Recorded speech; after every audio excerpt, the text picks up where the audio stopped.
नमस्कार प्यारे साथियों, मेरा नाम है गोविंद कुमार और हम आपको भूगोल पढ़ा रहे हैं, जिसमें भारत का भूगोल कल हमने स्टार्ट कर दिया था। कल एक मेरी क्लास भारत का भूगोल मेरे चैनल पर अपलोड हो चुकी थी। कौन सा चैनल है? तो प्यारे साथियों, ये हमारा चैनल है stardom stardom competition competition academy. ये प्यारे साथियों हमारा यूट्यूब चैनल है और ये कंपटीशन शायद ऐसे लिखा जाता है। तो ये हमारा यूट्यूब चैनल है, आप लोग इसको सब्सक्राइब कर लीजिए, बेल घंटी भी दबा लीजिए ताकि मेरी वीडियो सारी आप तक पहुंच सके। तो बिना देरी करे हम स्टार्ट कर लेते हैं। कल हमने भारत के साथ सीमा साझा करने वाले पड़ोसी मुल्कों के बारे में पढ़ा था, जिसमें हमने स्थलीय सीमा साझा करने वाले सभी देशों को देख लिया था। लास्ट हमने अफगानिस्तान के बारे में चर्चा करी थी। 106 किलोमीटर सीमा साझा करता है हमारे सबसे उत्तरी जो केंद्र शासित प्रदेश है लद्दाख के साथ में। तो आज हम देखेंगे कि कितने ऐसे राज्य थे। जल्दी से आप लोग फटाफट बताइए कि कितने स्थलीय सीमा साझा करने वाले स्थलीय सीमा साझा करने वाले भारत के साथ देश हैं। तो वो कितने थे? वो प्यारे साथियों 7 थे। कौन कौन से हैं फटाफट आप लोग बताइए कमेंट करके। तो पहला हमारा हो जाएगा पाकिस्तान, दूसरा अफगानिस्तान, तीसरा प्यारे साथियों हो जाएगा हमारा चीन, हमारा मतलब हमारा पड़ोसी। और फिर उसके बाद नेपाल भूटान,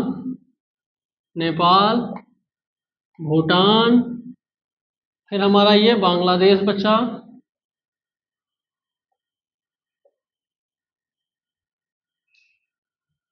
ये प्यारे साथियों 1 2 3 4 5 6 7। अच्छा, ये नंबरिंग में भाई मैं कहूँ कि एक बचा कैसे जा रहा है, तो ये 7वां हमारा म्यांमार हो जाएगा।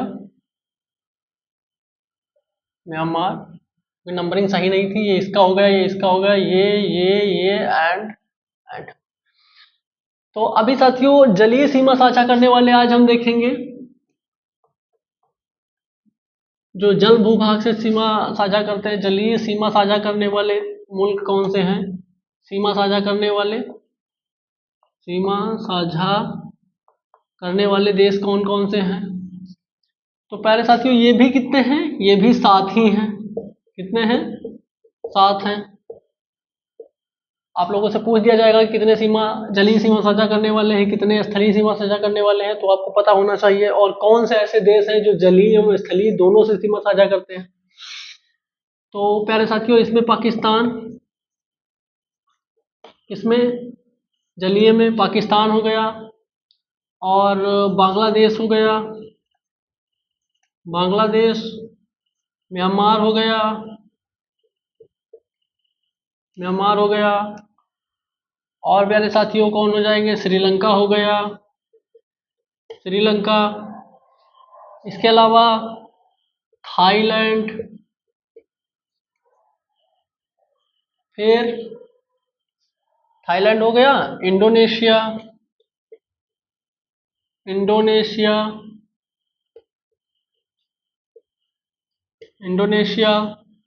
और कौन सा बचा? ये मालदीव बचा। अब प्यारे साथियों ये देखेंगे कि हम पाकिस्तान, बांग्लादेश और म्यांमार, ये 3 ऐसे देश हैं जो भारत के साथ जलीय एवं स्थलीय दोनों सीमा साझा करते हैं। ये जो तीनों हैं ये जलीय एंड स्थलीय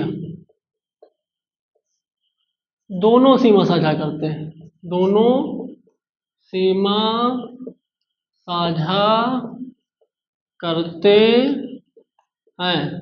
किसके साथ? भारत के साथ। तो प्यारे साथियों आज हम इन देशों के बारे में पढ़ेंगे कि जलीय सीमा साझा करने वाले देश कौन कौन से हैं। तो ये यही हैं और इनके बारे में कुछ विशेषताएं हैं वो देखेंगे। तो स्क्रीनशॉट लेना हो ले लीजिए नहीं तो हम इसको साफ कर रहे हैं। चलिए साथियों, इसको साफ कर देते हैं, फिर आगे बढ़ते हैं।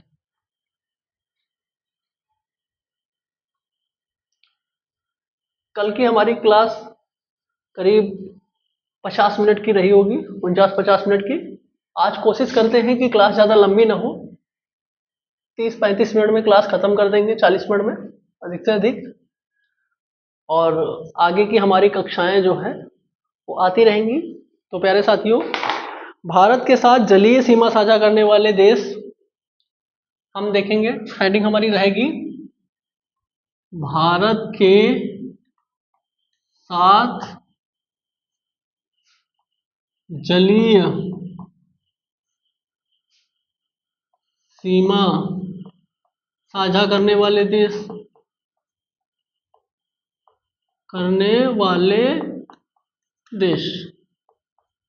प्यारे साथियों, ये भारत के साथ जलीय सीमा साझा करने वाले देश हैं, जिसमें से पहला हम उठा लेंगे श्रीलंका को, श्रीलंका, और ये भारत। ठीक, अब हम इसमें भारत का मैप जल्दी से ऐसे ही ड्रा कर लेते हैं, और ये हमारा हो जाएगा श्रीलंका का। ठीक, मान लेते हैं कि ऐसे ही जल्दी से ये श्रीलंका का है, सॉरी। तो यहाँ पे जो है, सबसे पहले यहाँ मार्कर चेंज कर लेते हैं। सबसे पहले यहाँ पे पाक जल संधि हो जाएगी, पाक जल संधि साथियों हो जाएगी। पाक जल संधि के बाद में यहाँ पे पंबन द्वीप हो जाएगा, पंबन द्वीप। प्यारे साथियों, इसको रामेश्वरम भी कहते हैं, रामेश्वरम द्वीप भी कहते हैं। और फिर इसके बाद में यहाँ पे एडम ब्रिज हो जाएगा, या आदम का ब्रिज हो जाएगा, एडम या फिर आदम का ब्रिज हो जाएगा। और प्यारे साथियों, ये नीचे मन्नार की खाड़ी हो जाएगी, यहाँ पर मन्नार की खाड़ी। इसमें प्यारे साथियों बात किसकी हो रही है? तो ये भारत की बात हो रही है, और इसके साथ जलीय सीमा साझा करने वाला ये क्या है? तो ये प्यारे साथियों श्रीलंका है।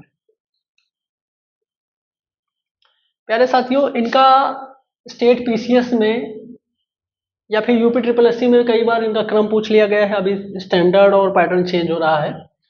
तो इसको बोला जाएगा कि भारत और श्रीलंका के साथ सीमा साझा करने वाले जो जलीय इकाई हैं, उनका उत्तर से दक्षिण में क्रम पूछ लेते हैं। तो प्यारे साथियों यही क्रम है, पाक जल संधि, पंबन द्वीप, आदम का ब्रिज और मन्नार की खाड़ी। तो इसमें कौन कौन सा हो जाएगा? पहला पाक जल संधि, पाक जल संधि। दूसरा दूसरा प्यारे साथियों ये पंबन द्वीप हो जाएगा, पंबन द्वीप। प्यारे साथियों, पंबन द्वीप को जो है रामेश्वरम द्वीप भी कहते हैं, रामेश्वरम द्वीप। फिर साथियों तीसरा आदम का ब्रिज हो जाएगा, आदम का ब्रिज। चौथा साथियों हो जाएगा मन्नार की खाड़ी, मन्नार की खाड़ी। ये प्यारे साथियों इनका उत्तर से दक्षिण में क्रम है।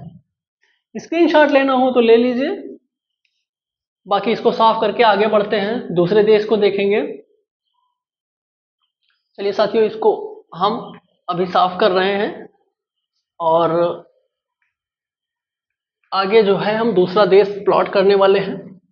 दूसरा पड़ोसी कौन सा देश जो जलीय सीमा साझा करता हो, किसके साथ? भारत के साथ।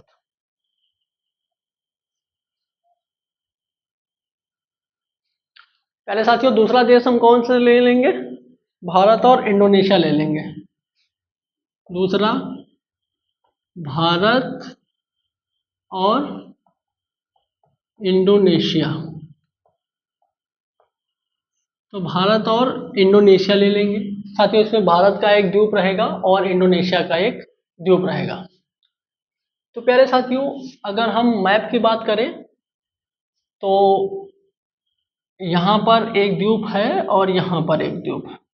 तो प्यारे साथियों इसको ये इंडोनेशिया का सुमात्रा द्वीप रहेगा और वो अंडमान निकोबार में ग्रेट निकोबार द्वीप रहेगा। ये कौन सा रहेगा? ये ग्रेट निकोबार रहेगा। प्यारे साथियों ये ग्रेट निकोबार जो है वो अंडमान निकोबार द्वीप समूह का हिस्सा है, यानी कि भारत की तरफ से है, भारत का है।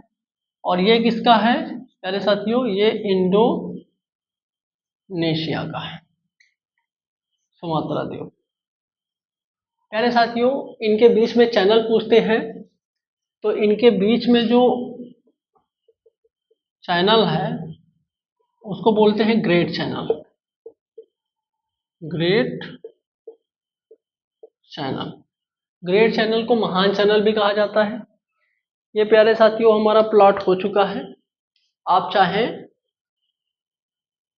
तो स्क्रीनशॉट ले लीजिए, नहीं तो फिर हम इसको इरेज करते हैं।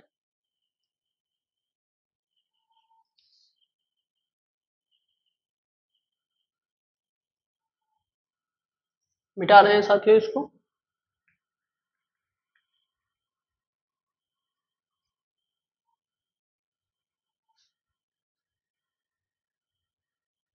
अब अगला हम देख लेते हैं। अगला साथियों भारत के साथ म्यांमार को ले लेंगे। भारत और म्यांमार, भारत और म्यांमार में ले लेंगे। इसमें भारत का द्वीप रहेगा और म्यांमार का द्वीप रहेगा। तो प्यारे साथियों म्यांमार का एक द्वीप रहेगा यहाँ पे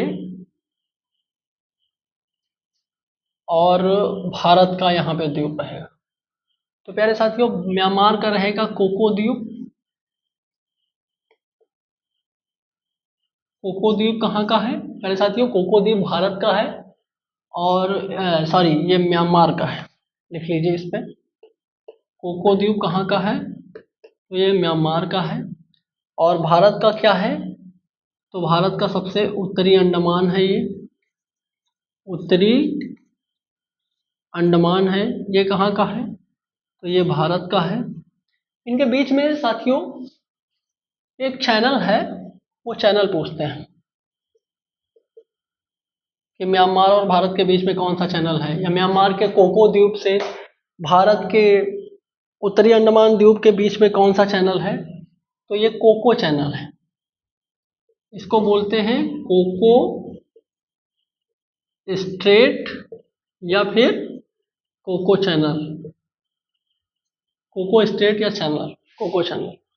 तो ये हमारा भारत और म्यांमार के बीच में हो गया। आप इसी को जो है वो थ्योरी के फॉर्म में यहाँ पे लिख सकते हैं, जैसे कि लिख लेंगे कि भारत और म्यांमार के बीच सीमा साझा करने के लिए पॉइंट वाइज पॉइंट 1 लिख लेंगे कि म्यांमार के कोको द्वीप समूह व भारत के अंडमान निकोबार द्वीप समूह के उत्तरी अंडमान के बीच में कोको स्टेट या कोको चैनल से अलग होने वाली इकाई जो है वो यही सीमा साझा करती है, पड़ोसी देशों में जलीय सीमा साझा करती है। तो इसको पॉइंट वाइज भी आप लिख सकते हैं। चलिए इसको हम मिटा देते हैं और अगला देश हम स्टार्ट करेंगे।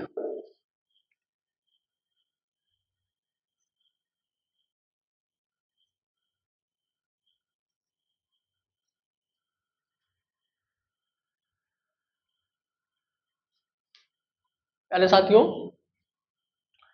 अगला देश जो हमारा हो जाएगा वो भारत के साथ मालदीव हो जाएगा। मालदीव होता है दीव, ये भारत और मालदीव हो जाएगा। मेरे साथियों और भी देश हैं जैसे कि पाकिस्तान हो गया, बांग्लादेश हो गया, तो उनके बीच में कोई ऐसी जल निकाय या ऐसे करके नहीं है। वो स्थलीय सीमा भी साझा करते हैं, जलीय भी सीमा भी साझा करते हैं। तो वो जो उनकी अलग स्पेसिफिकेशन है, विशेषताएं हैं, उन्हीं को हम लिख रहे हैं। बाकी हमने नोट करा दिया है कि 7 जलीय सीमा साझा करने वाले देश हैं जो भारत के साथ सीमा साझा करते हैं। तो ये भारत का जो है एक द्वीप पड़ता है और ये मालदीव है। तो साथियों ये क्या है, ये हमारा मालदीव है और ये भारत का कौन सा है, भारत का मिनिकॉय द्वीप है, मिनिकॉय। इनके बीच में एक चैनल पूछा जाता है प्यारे साथियों, उस चैनल को कहते हैं 8 डिग्री चैनल। कितना? 8 डिग्री चैनल। ये मिनिकॉय और मालदीव के बीच में है। प्यारे साथियों कभी कभी एक क्वेश्चन बनता है कि 9 डिग्री चैनल किनके मध्य है, 9 डिग्री चैनल। तो प्यारे साथियों 9 डिग्री चैनल ये आपका मिनिकॉय हो गया और यहाँ आपका लक्षद्वीप हो गया। तो ये मिनिकॉय और लक्षद्वीप के मध्य जो है, जो चैनल हमारा है, उसको 9 डिग्री चैनल कहते हैं, 9 डिग्री चैनल कहते हैं। 10 डिग्री चैनल अंडमान निकोबार द्वीप समूह के बीच, अंडमान एवं निकोबार द्वीप समूह के बीच। चलिए प्यारे साथियों इसको भी हम हटा दे रहे हैं। और प्यारे साथियों हमारे चैनल को सब्सक्राइब जरूर कर लीजिएगा ताकि हमारी आगे की कक्षाएं जो है आप तक आसानी से पहुंचती रहें। और अब हम बात करेंगे भारत के जलीय क्षेत्र के बारे में। तो ऊपर के हेडिंग में भी सुधार कर लेते हैं, मिटा करके दोबारा लिख देते हैं भारत का जलीय क्षेत्र। कितना आखिर भारत का जलीय क्षेत्र है जहां से हम मत्स्य पालन या फिर जहां से हम मिनरल्स की प्राप्ति कर सकते हैं, तो उसके बारे में हम जानेंगे। तो ये भारत का जलीय क्षेत्र, कौन सा क्षेत्र है, जलीय क्षेत्र। प्यारे साथियों इसके लिए हमको एक भारत के किसी भी तट की मैपिंग की आवश्यकता होगी। तो हम मान लेते हैं इधर पश्चिमी तट से स्टार्ट करते हैं, हालांकि भारत के साथ इधर जल इकाई है, इधर जल इकाई है, इधर जल इकाई है। इधर जल इकाई को क्या बोलते हैं प्यारे साथियों, इधर को बोलते हैं अरब सागर। ये पश्चिमी तट के सहारे जो लगा हुआ सागर है ये अरब सागर है, और पूर्वी तट के सहारे लगा हुआ सागर जो है ये बंगाल की खाड़ी का सागर है, बे ऑफ बंगाल या बंगाल की खाड़ी, बंगाल की खाड़ी यहाँ का सागर है। और दक्षिणी में जो है वो आपका हिंद महासागर है। हिंद महासागर को प्यारे साथियों इंडियन ओशियन भी कहते हैं, हिंद महासागर, हिंद महासागर। प्यारे साथियों ये अरब सागर है, तो अरब सागर को हम यहाँ ऊपर लिख देते हैं, इधर अरब सागर, क्योंकि नीचे हम समझाने वाले हैं भारत के जलीय क्षेत्र के बारे में। तो प्यारे साथियों ये तट है, ये हमारा पश्चिमी तट है, और पश्चिमी तट से लेकर के पश्चिमी तट से 12 यहां तक मान लेते हैं, ये 12 नॉटिकल मील है। क्या है? 12 नॉटिकल मील है। तो ये 12 नॉटिकल मील की दूरी जो है हमारी क्या कहलाती है, ये कहलाती है प्रादेशिक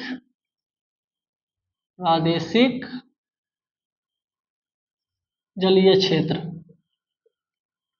प्यारे साथियों फिर 12 से 24 नॉटिकल मील यहाँ तक, ये साथियों प्यारे साथियों 12 से 24 तक बोला जाता है, लेकिन ये होता है भारतीय तट से लेकर के 24 नॉटिकल मील दूर। यानी कि ये जो हमारा प्रादेशिक क्षेत्र है ना 12 नॉटिकल मील वाला, 12 नॉटिकल मील से सिर्फ कितना आगे है, तो ये 12 ही नॉटिकल मील जो है आगे है। तो बस इतना ही क्षेत्र जो है इसको बोलते हैं संलग्न क्षेत्र। क्या बोलते हैं प्यारे साथियों?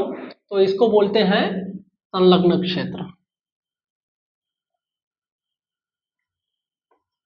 संलग्नक जलीय क्षेत्र या क्षेत्र। अब प्यारे साथियों, तट से लेकर के और चलेंगे 200 नॉटिकल मील तक। कितना? 200 नॉटिकल मील। प्यारे साथियों, ये कहाँ से आगे? ये 24 से आगे वाला क्षेत्र होता है, तो इसको बोलते हैं अनन्य आर्थिक क्षेत्र। अनन्य आर्थिक क्षेत्र कहते हैं।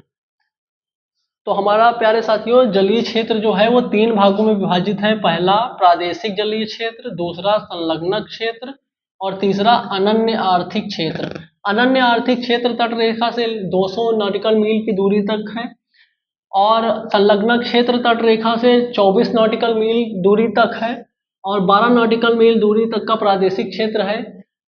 संलग्न क्षेत्र होता कितना है? तो ये जो प्रादेशिक से 12 नॉटिकल मील अतिरिक्त होता है।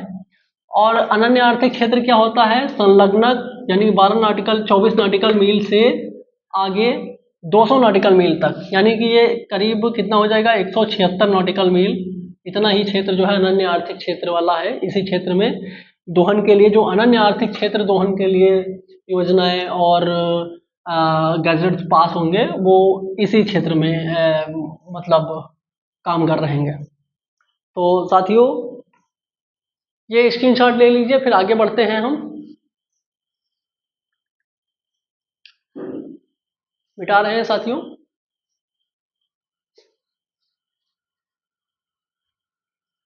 आप लोग चाहें तो इसको जो है एक बार दोगुना स्पीड में दोबारा क्लास देख सकते हैं, या फिर चाहें तो आप नोट डाउन करते चले साथ साथ में, तो प्रीलिम्स एग्जाम के लिए काफ़ी बेहतर है। और आगे साथियों हम मेंस एग्जामिनेशन के लिए आगे हम दूसरी एक प्लेलिस्ट बना करके पढ़ाएंगे आप लोगों को, ज्योग्राफी स्पेशल के तौर पे बहुत अच्छे से समझाएंगे हम। उसमें मेंस हमारा बहुत बेहतर रहेगा। अभी प्रीलिम्स के लिए हम जितने fact main exam prelims examination में पूछे जाते हैं वो सब कवर कराएंगे। इसमें कोई भी क्वेश्चन नहीं छूटेगा, जो भी मोस्ट इम्पॉर्टेंट है, कई बार आते हैं एग्जाम हॉल में, वो सब बताएंगे हम।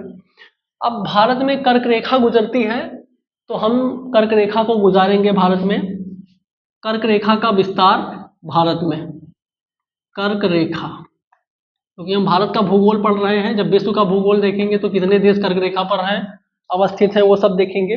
तो कर्क रेखा, अच्छा पहले हम देख लेंगे कर्क रेखा कहते किसको हैं। हम कल वाली क्लास में देखे थे कि ये हमारा भूमध्य रेखा हो गई, 0 डिग्री अक्षांश, इसको भूमध्य रेखा बोलते हैं। भूमध्य रेखा, ये 23.5 डिग्री उत्तरी अक्षांश में जो रेखा है नॉर्थ, इसी को बोलते हैं कर्क रेखा। क्या बोलते हैं? कर्क रेखा। अच्छा, यहीं पे भारत देश हमारा अवस्थित है। तो भारत देश अवस्थित है, तो ये यहाँ से लेकर के यहाँ तक कौन कौन से राज्य में कर्क रेखा गुजरी है, इसी के बारे में हम चर्चा करेंगे, इसी के बारे में हम जानेंगे। तो हमको एक मैप की आवश्यकता होगी। कौन से? भारत के मैप की आवश्यकता होगी। तो हम यहाँ गुजरात से ही भारत के मैप को प्लॉट कर लेंगे।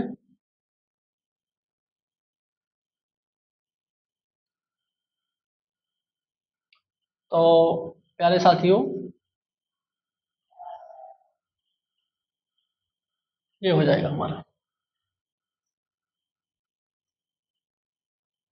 ये थोड़ा सा मैप सही नहीं बना है, क्योंकि फिर हम कर्क रेखा सही से गुजार नहीं पाएंगे, तो हम दोबारा सा बना लेते हैं। एक सीध में होगा तभी बना पाएंगे, ताकि आप लोगों को याद करने में आसानी हो। तो ये यहाँ से गुजरात प्लॉट कर लिए हैं, और यहाँ से ये बांग्लादेश वाला क्षेत्र हो गया, ये त्रिपुरा वाला हो गया, और ये मिजोरम वाला हो गया। तो प्यारे साथियों अब इसको हम गुजारेंगे। ये कर्क रेखा ये गुजर रही है। तो प्यारे साथियों ये सबसे पहले यहाँ कौन सा क्या पड़ेगा? तो यहाँ ये जो है गुजरात पड़ेगा, और प्यारे साथियों फिर ये क्या पड़ेगा? राजस्थान पड़ेगा, फिर ये मध्य प्रदेश पड़ेगा, फिर ये झारखंड पड़ेगा, ये छत्तीसगढ़ पड़ेगा, और फिर प्यारे साथियों ये पश्चिम बंगाल पड़ेगा, ये तो बांग्लादेश में घुस गया, तो ये पश्चिम बंगाल पड़ेगा। फिर प्यारे साथियों ये त्रिपुरा पड़ेगा और ये मिजोरम पड़ेगा। इनका क्रम भी अभी इधर लिख रहे हैं, लेकिन इधर सबसे पहले देख लेंगे।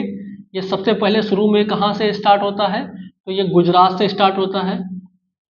ये कर्क रेखा गुजरात से निकलती है, गुजरात के बाद थोड़ा सा हिस्सा राजस्थान में लगता है, राजस्थान में लगता है। फिर उसके बाद ये मध्य प्रदेश में गुजरती है, मध्य प्रदेश से गुजरती है। मध्य प्रदेश के बाद में ये झारखंड में प्रवेश करती है, झारखंड से जाने से पहले ये छत्तीसगढ़ में लग जाती है थोड़ी सी, छत्तीसगढ़ में। फिर उसके बाद में झारखंड में लग जाती है। फिर झारखंड के बाद ये पश्चिम बंगाल में लगती है। फिर प्यारे साथियों त्रिपुरा में लग जाती है, यहाँ पे त्रिपुरा है। फिर साथियों ये क्या है, ये मिजोरम है।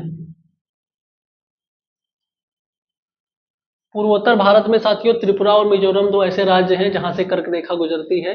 ये इनका क्रम भी हो जाता है, गुजरात, राजस्थान, मध्य प्रदेश, छत्तीसगढ़, झारखंड, पश्चिम बंगाल, त्रिपुरा और मिजोरम।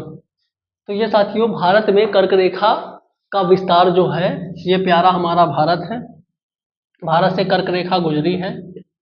ये क्रम जरूर पूछ लीजिएगा, देख लीजिएगा, ये क्रम एग्जामिनेशन में पूछा जाता है, पूरब से पश्चिम में क्रम और पश्चिम से पूरब में क्रम। तो आप चाहें तो इसको अलग से इधर लिख भी सकते हैं। चलिए हम जल्दी से लिख दे रहे हैं इनका क्रम। तो यहाँ से जो है गुजरात हो गया, फिर उसके बाद में राजस्थान हो गया, फिर उसके बाद में मध्य प्रदेश हो गया, फिर उसके बाद में छत्तीसगढ़ हो गया, फिर उसके बाद में ये हमारा झारखंड हो जाएगा, फिर उसके बाद में त्रिपुरा, पश्चिम बंगाल छूट गया, पश्चिम बंगाल हो जाएगा। फिर उसके बाद में साथियों पश्चिम बंगाल के साथ बाद में हमारा हो जाएगा त्रिपुरा हो जाएगा। फिर प्यारे साथियों ये मिजोरम हो जाएगा, मिजोरम। तो ये इनका पश्चिम से पूर्व की ओर क्रम है। कौन सा है साथियों, इधर पश्चिम होता है, पश्चिम, और इधर क्या होता है, इधर पूर्व होता है। ऊपर उत्तर होता है, नीचे दक्षिण होता है। आप सभी जानते हैं। अब ये स्क्रीनशॉट लेना हो ले लीजिए, नहीं तो फिर आगे बढ़ते हैं।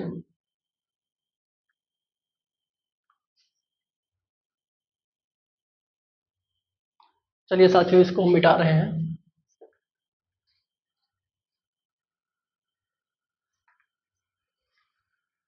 आगे साथियों देखेंगे हम कि भारत में मानक समय रेखा भारत के किन किन राज्यों से होकर गुजरी है, ये देखेंगे।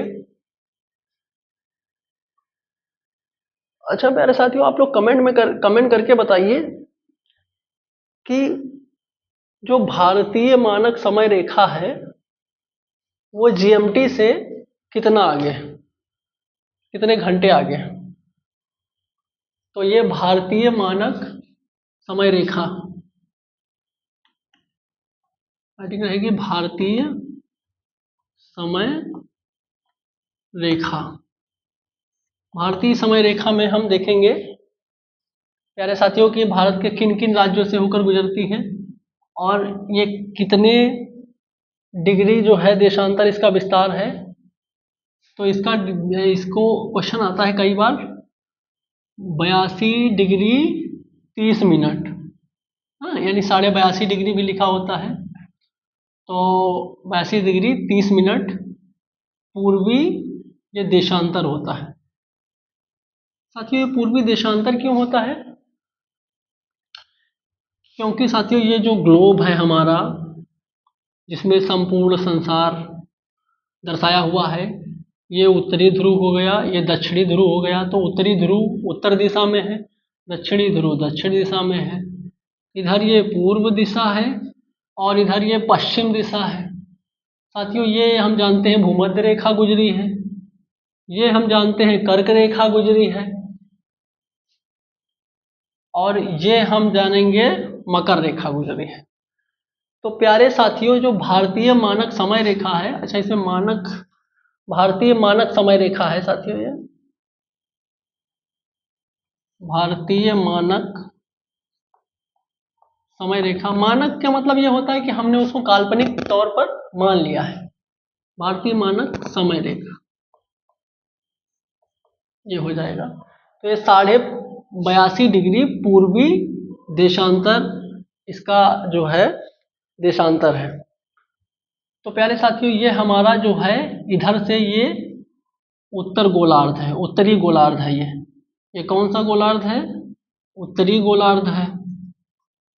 और यहां से ये कौन सा गोलार्ध है? इसको दक्षिणी गोलार्ध बोलते हैं। गोले का अर्ध, ये संपूर्ण गोला है, गोले का अर्ध है। ये ऊपर वाला जो अर्ध है गोलार्ध है वो उत्तरी गोलार्ध है, ये वाला दक्षिणी गोलार्ध है। अब देशांतरीय विस्तार, तो देशांतरीय विस्तार ये है, ये ध्रुवों से मिला देंगे हम। तो ये जो है 0 डिग्री देशांतर इसको बोलते हैं, 0 डिग्री देशांतर। तो अब 0 डिग्री देशांतर के पूर्व में जाएंगे तो पूर्वी देशांतर, पूर्व इधर होता है, और पश्चिम में जाएंगे तो पश्चिमी देशांतर हो जाएगा। तो साथियों, हम सभी जानते हैं कि ये जो कर्क रेखा है 23.5 डिग्री नॉर्थ, यानी कि 23.5 डिग्री उत्तरी अक्षांश, तो यहाँ पे जो है ये अभी हम इससे पहले देखे थे कि भारत हमारा ऐसे ही अवस्थित था कर्क रेखा पर। कर्क रेखा भारत को लगभग 2 भागों में विभाजित कर देती है, उत्तर का भारत और दक्षिण का भारत। तो यहां से ही जो है मानक समय रेखा हमारी यहां से गुजरी है। ये अभी इसको हम बड़े मैप पे प्लॉट करेंगे। यही है हमारी 82.5 डिग्री पूर्वी देशांतर, पूर्वी देशांतर है ये हमारा पूर्वी देशांतर। ये जो 82.5 डिग्री पूर्वी देशांतर यहाँ से निकला है मानक समय रेखा, वो यहाँ लंदन से जो है वो कितना आगे है? वो 5.5 घंटे आगे है। ये हमने अभी आपसे पूछा था कि ये जीएमटी से कितना आगे है, जीएमटी से आगे, अब आगे कितना है? तो ये 5 घंटे 30 मिनट आगे है, 5 घंटे 30 मिनट आगे है। किससे प्यारे साथियों? ये जीएमटी से, या 5.5 घंटे भी आप कह सकते हो, 5.5 घंटे आगे है। तो अब प्यारे साथियों, इसको इतना आप समझ गए हो तो इधर हम बड़े मैप पर भारत के कौन कौन से राज्यों से भारतीय मानक समय रेखा गुजरती है इसको हम दर्शाएंगे। और ये उत्तर प्रदेश के किस जगह से निकलती है, ये भी बहुत बेसिक सा क्वेश्चन है, कई बार एग्जाम हॉल में देखने को मिल जाता है। तो बेसिक क्वेश्चन हमारे ना गलत हो इसका भी ध्यान रखेंगे, क्योंकि बेसिक क्वेश्चन हमारे मार्क्स काफी बढ़ाते हैं। अगर बेसिक क्वेश्चन में हमने गलती कर दी तो मतलब कंपटीशन से हम कोसों दूर पीछे चले जाएंगे। तो साथियों, हम छोटा सा भारत का नक्शा प्लॉट कर लें। तो ये यहाँ से मान लेते हैं कि ये जम्मू कश्मीर हो गया, ये उत्तराखंड, ये नेपाल, ये सिक्किम, ये भूटान, या इधर चला जाएगा। तो प्यारे साथियों, ये जो कर्क रेखा है ना,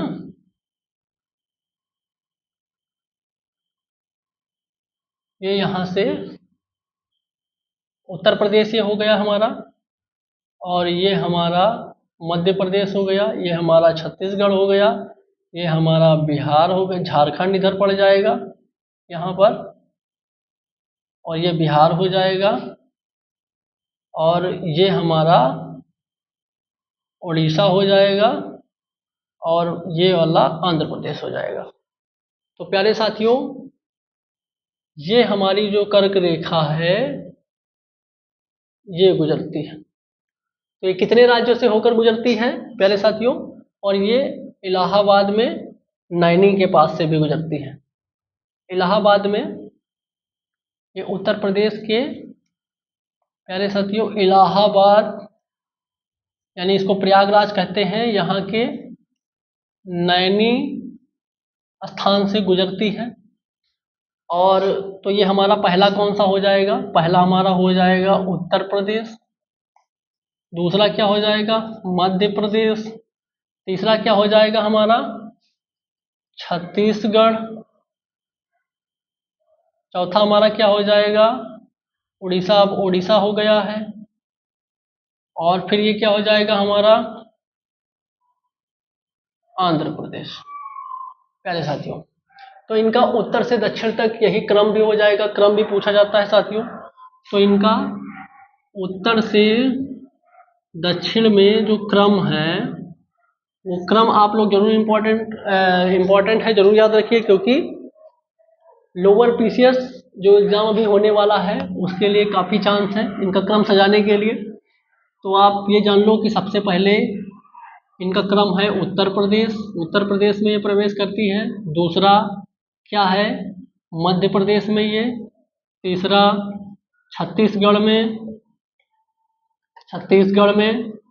चौथा उड़ीसा में। पांचवा ये कहाँ से गुजरेगी, तो ये आंध्र प्रदेश से गुजरेगी।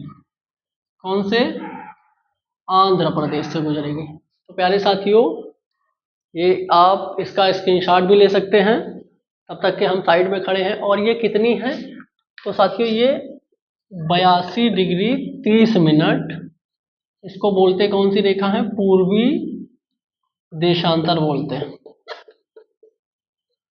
ठीक है मेरे साथियों, तब तक आप नोट कर लीजिए, तब तक मैं साइड में खड़ा हुआ हूं।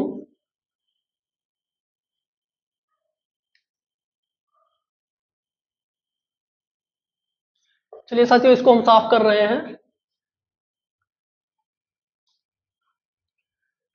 आगे हम भारत के बारे में जो प्रीलिम्स एग्जाम में कुछ क्वेश्चन है जो बहुत ही बारीक है लेकिन पूछ लिया जाता है, तो उनको हम जहन में रखेंगे, उनको हम जल्दी जल्दी से देख लेंगे ताकि वो भी गलत ना हो। जैसे क्षेत्रफल की दृष्टि से पूछ लेता है कि कौन सा राज्य अग्रणी है, जनसंख्या की दृष्टि से कौन अग्रणी है, किसके पास ज़्यादा भूभाग है, किसके पास ज़्यादा जनसंख्या है, किसके पास कम जनसंख्या है, केंद्र शासित प्रदेश कौन है ऐसा, राज्य कौन से हैं ऐसा। तो सबसे पहले हम देखेंगे क्षेत्रफल की दृष्टि से।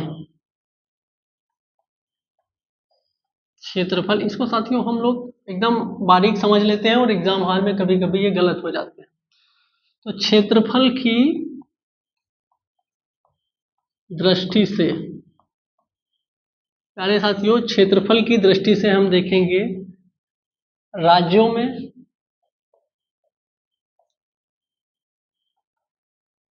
और इधर यूटी यानी कि केंद्र शासित प्रदेश, इसको यूटी भी बोलते हैं, यूनियन टेरिटरी।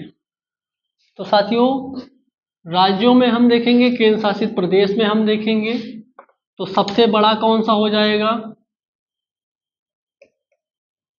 जो बड़ा सबसे बड़ा राज्य कौन सा हमारा हो जाएगा, बड़ा नहीं, बड़ी नहीं, बड़ा, तो ये हमारा राजस्थान है, राजस्थान है।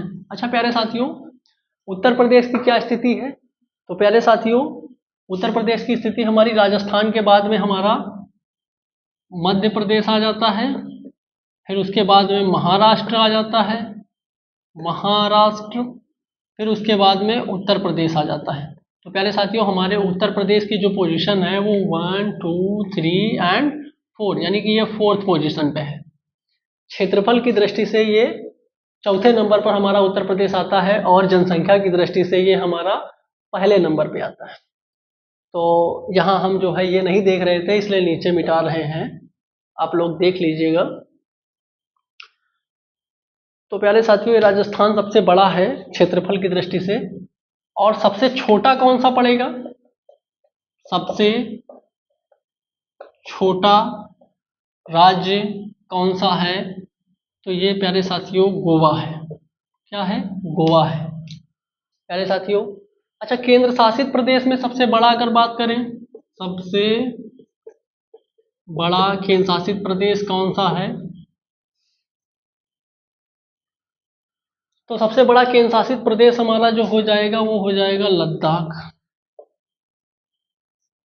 सबसे छोटा केंद्र शासित प्रदेश कौन सा हो जाएगा, सबसे छोटा केंद्र शासित प्रदेश कौन सा हो जाएगा, तो ये हमारा द्वीप हो जाएगा। प्यारे साथियों कौन सा हो जाएगा? लक्षद्वीप हो जाएगा। नोट कर लीजिए साथियों इतना।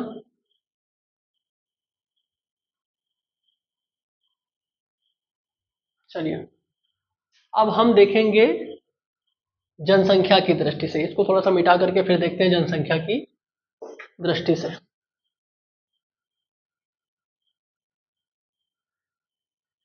अभी ये हमारा क्षेत्रफल की दृष्टि से था, अब हम जनसंख्या की दृष्टि से देख लेते हैं।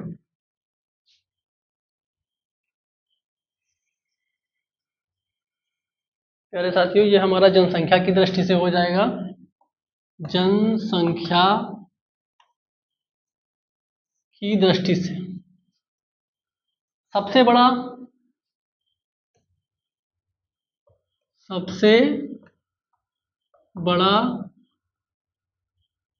पहले साथियों वैसे ही हम टेबल बना लेते हैं। राज्यों में और इधर यूटी यानी केंद्र शासित प्रदेश में, केंद्र शासित प्रदेशों में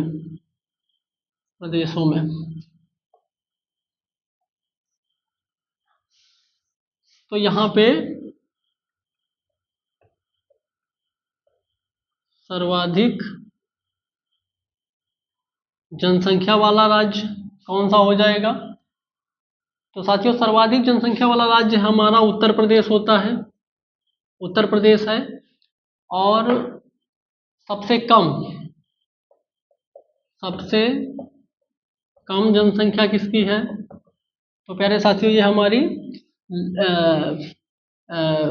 ऊपर यहाँ पे नेपाल भूटान के बीच में क्या है? सिक्किम है।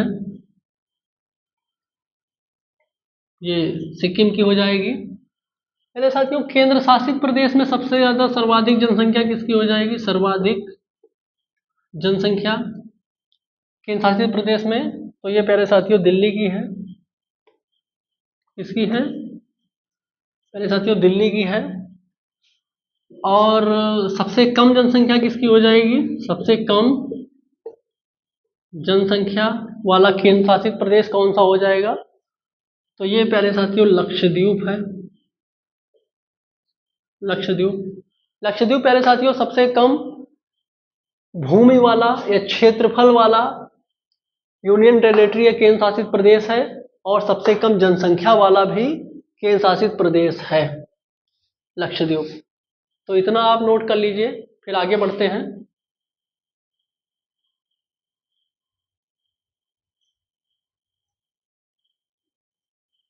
चलिए मिटाते हैं साथियों।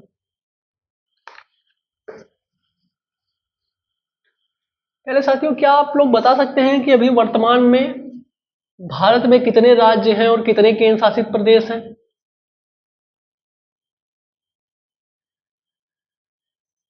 प्यारे साथियों भारत में पहले भी 28 राज्य और 8 केंद्र शासित थे इससे पहले, और अब भी केंद्र शासित प्रदेश 8 ही हैं। केंद्र शासित प्रदेश कितने हैं? 8 हैं। क्योंकि दादरा नगर हवेली है और दमन एवं दीव है, इनको आपस में मर्ज कर लिया गया है। और जो एक राज्य हुआ करता था, जैसे 29वां राज्य जो है वो 2 जून 2014 को जो तेलंगाना बना, 2 जून 2014 को जो तेलंगाना 29वां राज्य बना था, तेलंगाना, वो अभी 28वां राज्य हो गया है। 28वां राज्य कैसे? ये जो जम्मू एंड कश्मीर था, ये केंद्र शासित प्रदेश, इसको तोड़ करके एक तो लद्दाख यूनियन टेरिटरी बनाई गई थी, लद्दाख, और दूसरा Jammu and Kashmir union territory. तो अभी ये दोनों केंद्र शासित प्रदेश हैं। एक राज्य कम हुआ तो 29 से खिसक करके कहाँ गया? 29 से खिसक करके 28 राज्य आ गए। और एक केंद्र शासित प्रदेश जो है, एक राज्य जो है टूटा तो 2 केंद्र शासित प्रदेश बन गए। तो केंद्र शासित प्रदेश जो है वो बढ़ करके, अच्छा केंद्र शासित प्रदेश जो यहाँ से 1 से 2 हुए हैं तो दादरा नगर हवेली और दमन दीव 2 से 1 भी हो गए हैं। चलिए साथियों, प्यारे साथियों, अब बेसिक सा है कि आप लोगों को जैसे ये तो पता ही होगा कि हमारा राष्ट्रीय पशु कौन सा है, राष्ट्रीय पक्षी कौन सा है, राष्ट्रीय चिन्ह कौन सा है, और राष्ट्रीय वाक्य कौन सा है, और राष्ट्रीय जलीय जीव कौन सा है। पहले साथियों कहो तो इसको रहने ही देते हैं क्योंकि आप सब लोगों को बहुत बेसिक है, आपको पता ही होगा।